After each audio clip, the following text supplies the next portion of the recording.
एक बार की बात है, भरतपुर नाम के एक गांव में भोला नाम का लड़का रहता था। वह अपनी माँ और अपने भाई के साथ रहता था, लेकिन वो बड़ा आलसी था। पूरे समय सोता रहता था। अगर घर का सदस्य उसे कोई काम करने के लिए कहता तो वह काम को टाल देता और आराम करने चला जाता। उसकी इस आदत से उसके घर में उसकी माँ और उसके भाई दोनों बहुत परेशान थे। उसकी माँ अक्सर कहा करती थी कि तुम्हें कोई काम नहीं करा जाता। तुम्हारे उम्र के कितने सारे लड़के अभी पैसे कमा रहे हैं, घर में हाथ बटाते हैं, और तू दिन भर सोया रहता है, एकदम से निकम्मा है, निठल्ला है। इसके भाई ने कहा कि ये कोई भी काम नहीं करता, दिन भर सोता रहता है, इसे घर से निकाल देते हैं। तो एक दिन भोला को घर से निकाल दिया गया। तो भोला बड़ा दुखी हुआ, लेकिन सोचा कि अब क्या करूं। वह रास्ते में जा ही रहा था कि उसे एक साधु बाबा की कुटिया मिली, और उसने देखा कि यहाँ पे सारे लोग सिर्फ पूजा पाठ करते रहते हैं। वह बड़ा खुश हुआ और सोचा कि चलो इस साधु बाबा को कहते हैं कि मैं यहाँ रहना चाहता हूँ। वह साधु बाबा के पास गया और बोला कि साधु बाबा जी प्रणाम, मैं क्या आपके कुटिया में रह सकता हूँ? तो उन्होंने कहा हाँ बिल्कुल रह सकते हो। लेकिन भोला ने साफ साफ कह दिया कि मैं कोई काम नहीं कर सकता, मुझे काम करने में बड़ा आलस आता है और मैं बड़ा थक जाता हूँ, इसलिए मैं कोई काम नहीं करूँगा। तो साधु बाबा ने कहा कि कोई बात नहीं, यहाँ कोई काम नहीं करना है, यहाँ बस तुम्हें भगवान की भक्ति और पूजा करना है।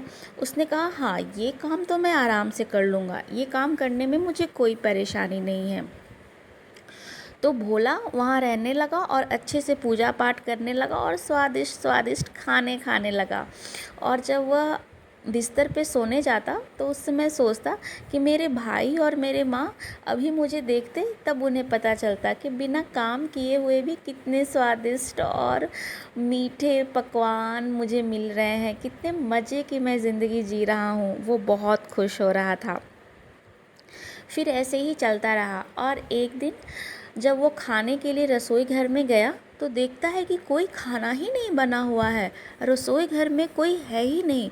वह बड़ा परेशान हो गया और दौड़ते हुए साधु बाबा के पास आया, और उसने कहा कि साधु बाबा आज तो खाना बना ही नहीं, मेरा भूख से हालत ख़राब हो रहा है, मैं क्या करूं? तो साधु बाबा ने कहा कि आज एकादशी है, आज आश्रम में कुटिया में खाना नहीं बनेगा, तुम भी आज मत खाओ, एकादशी का व्रत रखो। लेकिन भोला तो भैया भोला था, उसने कहा कि नहीं गुरुजी, मैं बिना खाए नहीं रह सकता, मुझे खाना खाना ही है, अगर मैं नहीं खाऊंगा तो मैं मर जाऊंगा।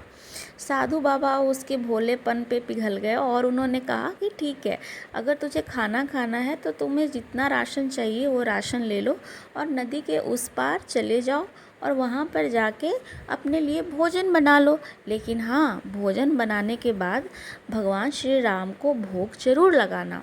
उसने कहा ठीक है। वह अपना खाना के लिए जितनी भी सारे राशनी की ज़रूरत थी वो सारे राशनों को वह लेकर चला गया। नदी के किनारे वहाँ पे लकड़ियाँ जलाई, चूल्हा बनाया, अपने खाने के लिए जो भी उसकी इच्छाएं थी उसने वो बनाया। और जब वो खाने के लिए बैठा तो उसे याद आया कि अरे, साधु बाबा ने कहा था कि खाने से पहले भगवान श्री राम को भोग जरूर लगाना। तो उसने दोनों प्लेट अपना रखा, खुद का और भगवान श्री राम का, और वह कहने लगा कि भगवान श्री राम आप आ जाओ जल्दी से, मैंने खाना बना दिया है, मैं भोग लगाने के लिए तैयार हूँ। वो बार बार इसी भोलेपन से बोल रहा था। वह ये समझ ही नहीं रहा था कि भगवान भोग लगाने के बाद खाने नहीं आते, बस उन्हें तो समर्पण चाहिए होता है। लेकिन भोला तो यहाँ भोला था, वो लगातार इस बातों को बोल रहा था। तभी भगवान श्री राम उसके भोलेपन से पिघल कर वह माता सीता के साथ साक्षात भोला के सामने आके खड़े हो गए।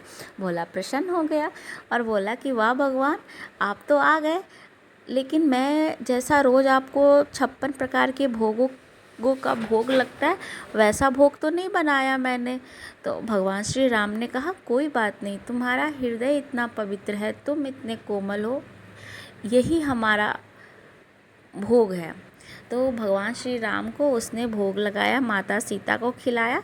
लेकिन उसके मन में ये चल रहा था कि अरे मैंने तो 2 ही लोग का खाना बनाया था और भगवान श्री राम सीता माता को भी लेके आ गए। और उसने ये बात भगवान श्री राम को कह भी दी और भगवान श्री राम मुस्कुरा रहे थे। उसके बाद फिर उसे उसके भोजन की उन्होंने बड़ाई की और फिर वहाँ से चले गया। फिर एकादशी आई दूसरी महीने।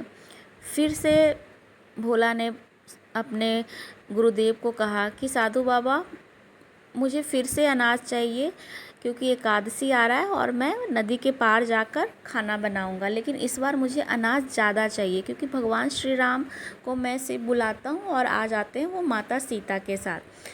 तो साधु बाबा ने कहा ठीक है, जाओ, तुम्हें जितने भी खाद्य पदार्थ चाहिए, राशन चाहिए, वो सब लेकर जाओ। वह फिर से सारा राशन लिया, नदी पार किया और नदी पार होकर उसने खाना बनाया।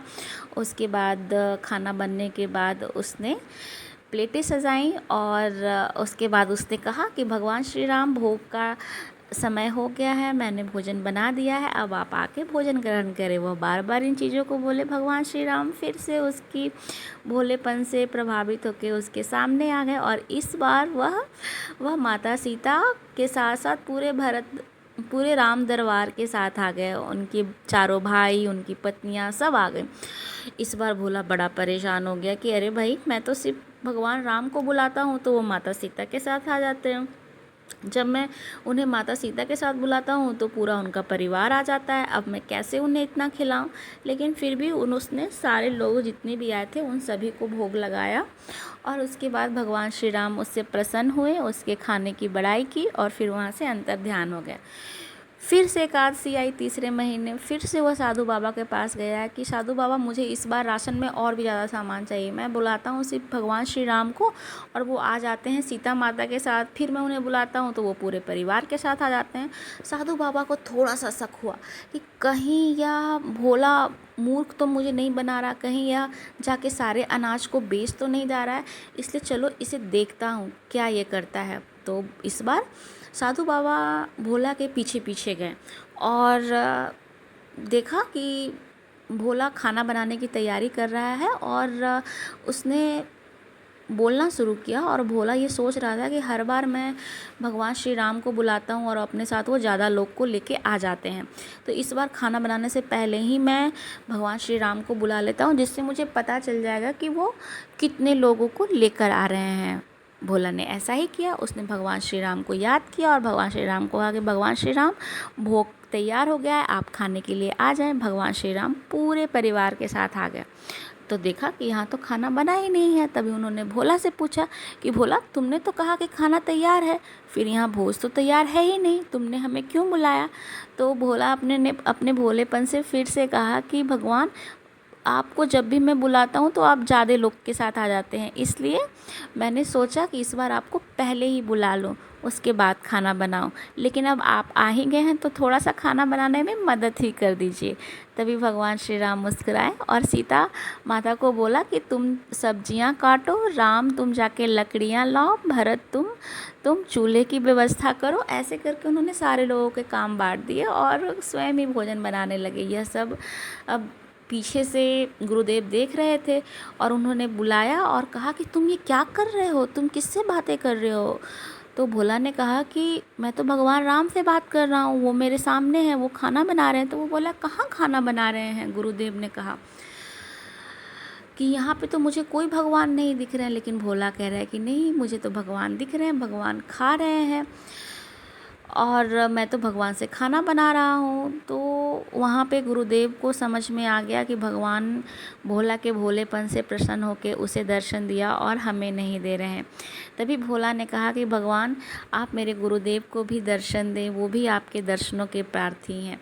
तभी भगवान राम ने भोला की इस विनती को स्वीकार किया और गुरुदेव को भी अपने दर्शन दिए। तभी गुरुदेव ने कहा कि मैं समझ गया प्रभु, मैं ज्ञानी तो हूँ लेकिन भोला की तरह भोला और पवित्र नहीं हूँ। इंसान ज्ञानी तो हो जाता है लेकिन वो अपने अंदर के भोलेपन और पवित्रता को खो जाता है। यदि कोई मनुष्य अपने भोलेपन और अपने मन की पवित्रता को बनाए रखेगा तो भगवान के दर्शन निश्चित रूप से उसे हर समय होगा जब भी वो चाहेगा।